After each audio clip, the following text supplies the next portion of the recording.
Ijambo ry'Imana tugiye kuganira kuri uyu munsi, inshuti z'Imana, ni ijambo ry'Imana riboneke mu gitabo cya Yohana 14:15 kugera kuri 17. Reka dusenge Imana kugira ngo ibane natwe uyu munsi wa none nk'ibisanzwe. Ni Pastor Placide kandi ngira ngo Imana iraza kubana natwe nk'uko yashanzwe ibana natwe. Mana, ndagushimira guhimbaje kuri Imana nziza, ndagushimira ubuntu n'imbabazi zawe, ndagushimira ko wana natwe ukatugendeje kandi ukaturwanirira, ukatubera amaso aho tutakwibera amaso, ukaturengera aho tutakwirengera. Icyubahiro kibi cyawe, ubwami bwawe bukomeze kuza kandi no kugira neza ko bukomeze kugaragara. Mbisabye Imana mu izina ry'Umwami wacu Yesu Kristo, amen. Ijambo riri muri Yohana 14:15 haravuga ngo nimunkunda muzitondera amategeko yanjye, nanjye nzasaba Data, nawe azabaha undi mufasha wo kubana namwe ibihe byose, niwe Mwuka w'ukuri, amen. Ahubwo nimunkunda muzitondera amategeko yanjye, nimumara kwitondera nanjye nzasaba Data aboherereza undi mufasha, ari wo Mwuka wera, ari wo Mwuka w'ukuri. Nshuti yanjye, urumva ko muri iri jambo aravuga ngo nimunkunda, nimufata igihe cyo kunkunda, mukanyereka urukundo, mukabana nanjye nzasaba Data nawe azabohereza umwuka wera, ari wo Mwuka w'ukuri, wa mwuka wo kubafasha, umwuka wo kubambika imbaraga, umwuka wo gutuma munesha, umwuka wo gutuma muba abatsinzi, mukaba abatsinzi no kurushaho, mukagera ku rundi rwego rudasanzwe, kuko imbaraga ziri muri we, ziri mu mwuka wera. Ariko aravuga ngo nimunkunda nibwo muzitondera amategeko yanjye. Mu magambo makeya, gukunda Kristo nibwo ubasha kwitondera amategeko ye.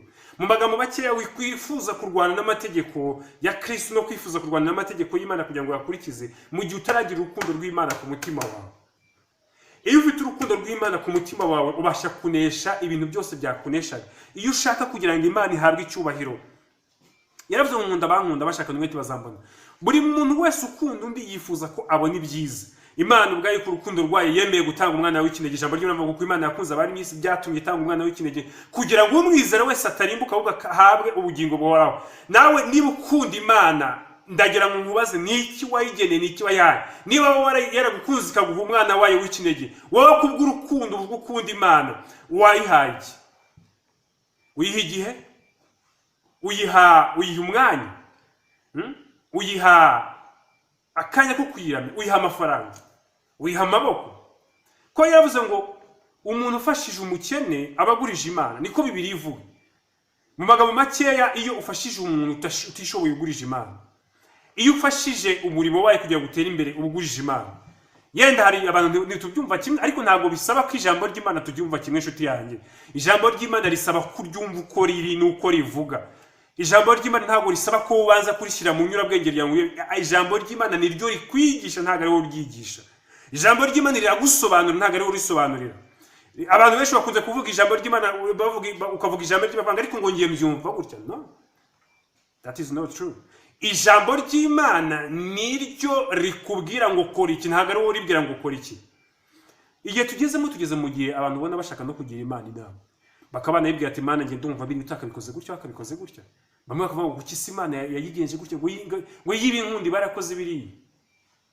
Kuko yakunze abari mu isi, hari icyo yakoze. Byatumye itanga umwana w'ikinege kugira ngo umwizera atarimbuka. Byatumye Yesu aza kugupfira.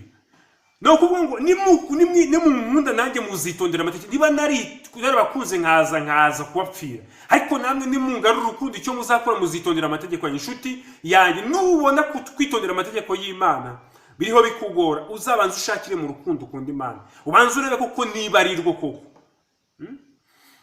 Ubanza urebe niba kuko urukundo wageneye Imana ari rwo ukwiye kuruha. Ariko ntushobora nanone gukunda Imana utabaje gukunda mugenzi wawe muturanye.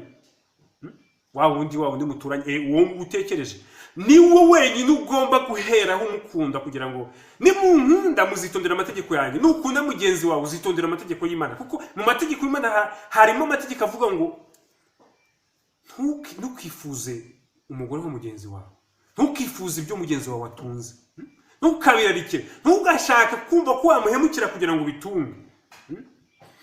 Nukuvuga ngo kudakunda Imana niko gutuma konyine abantu muri iyi si birirwa barwanira ibyo batakakwiye kubarwanira, kandi ugasanga n'ababirwanira bafite ibibahagije, ahubwo bari kubyaka batabifite. Nshuti yanjye, nimunkunda muzitondera amategeko yanjye, niko Kristo yavuze. Gukunda Imana, ijambo ry'Imana rivuga ngo cyakora bamwizeye bakemera izina rye, yabahaye ubushobozi bwo kwitwa abana b'Imana. Njyewe nkundiye umwana w'umwunzi. ntabwo ushobora kumbwira ukuntu nkunda ngo unyangire umwana, ntabwo nabyemera, ntabwo kuko aba ari ukuri. Niba udakunda abana b'Imana ntabwo ushobora kumbwira ngo ukunda Imana. Igikenewe ni iki rero? Ni ukwisuzuma, ukisubiramo, ukireba, ukavuga ngo mbese koko nkunda Imana, ko ndeba akana kanamukunda ariko nkaba numva ashaka gukomeza k'Imana, ariko dufite amakosa yo gushaka k'Imana idukunda kandi ikadukunda urukundo rwinshi. Mu magambo makeya, hariho n'ibintu bijya bibaho ugasanga wenda nk'ubwira mu bashakanye, umwe ahora abwira undi ngo ntabwo nkunda, ngo ntabwo nyereka urukundo.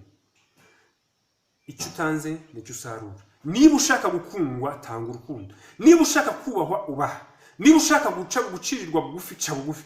Kuko iteka ryose Imana n'ibintu yasetinze, yavuze ngo icyo ubibye nicyo usarura. Mu magambo makeya, igihe cyose wabibye urwango uzasarura urwango. Automatically umwuka w'urwango urazuka kwisukaho yo wanga abandi, ku buryo umuntu akora kumva ntago kwishimiye kubera ko muri wowe habitsemo urwango, nirwo rusohoka, nirwo no kuvuga ngo umwuka ugusohokamo n'urwango. Umuntu uzarebe abantu banywa itabi iri ngiri ry'intore cyangwa se ni amatabi nyine yandi, mu bitugu byiwe, mu bitugu bye no mu myenda, iyo wihumurije wumvamo itabi, ntago ribu wa muvandimwe wawe, ya nshuti wa muntu wa hariya, wa wundi ujya ubona, buriya ni uhishemo ibanga ry'ubukungu bwawe, ni uhishemo ibanga ry'amahoro yawe. Wa wundi udashaka kubana nabo, wa wundi ureba ukumva atari ngombwa ku buzima bwawe, ni wowe wihishemo ubutunzi bwawe. Nubana nawe neza, nawe Imana izakugirira neza. Imana rero ibaha umugisha kandi bagiye neza. Nk'ubusanzwe ni Pastor Placide, ndashima Imana ko iba idufashije. Ni mu nkunda muzitondera amategeko y'Imana. Nta kuntu ushobora kwitondera amategeko y'Imana utayikunda. Ntabwo ushobora gukunda Imana udakunda abana bayo.